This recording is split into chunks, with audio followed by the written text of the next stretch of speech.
Assalamualaikum warahmatullahi wabarakatuh. First, let me introduce myself. My name is Muhammad Fakril Amoksin from Polytechnic Ati Makassar. Today, I'm gonna bring a final project presentation about my research. The title is The Effect of Temperature and Time on the Formation of Lactic Acid from Molasses Through Hydrothermal Reaction. Let's get back to framework of thinking. First is molasses from liquid waste of sugar factory can be used as lactic acid through hydrothermal reaction. Lactic acid that produced is analyzed the yield using titration method. Then there is a research method. First is time and place. This research is doing in 14 April 2025 to 16 May 2025 at Operasi Teknik Kimia Laboratory. Type of research is laboratory experiment, and data collection technique is direct observation and analysis of research object. Then data analysis is based on lactic acid yield. Then there is a research procedure. First is molasses are combined with natrium hydroxide with 2:1 ratio.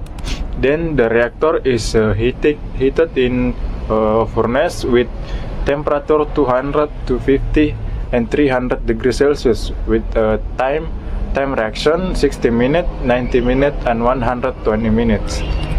Then the lactic acid that produced is analyzed with titration method to get lactic acid weight.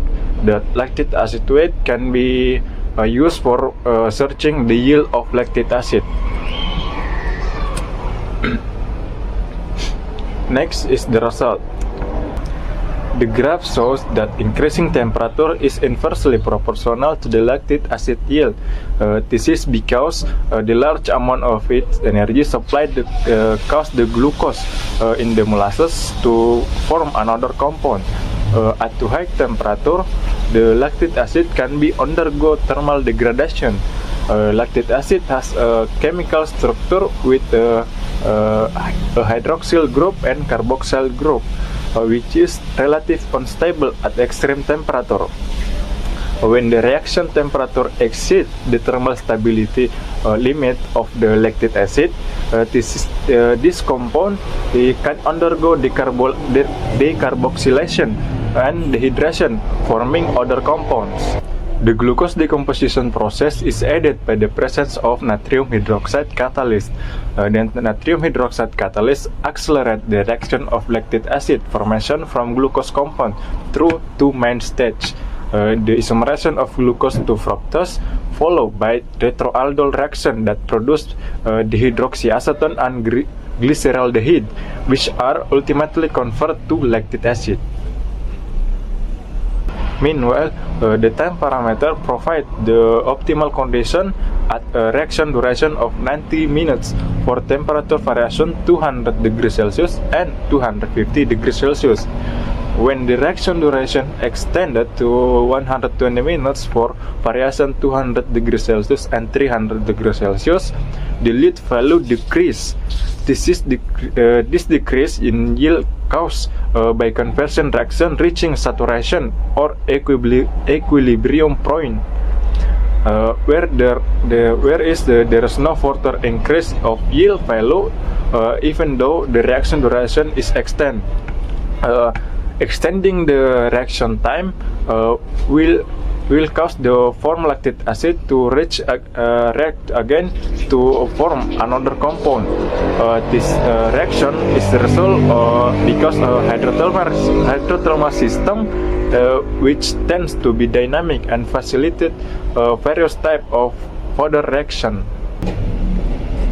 Meanwhile, temperature variation of 300 degrees Celsius result in a decrease in yield as the reaction duration is increased.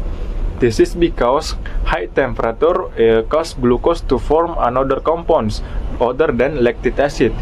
When high temperature are maintained for longer reaction duration, lactic acid becomes unstable and easily decomposed into other compounds.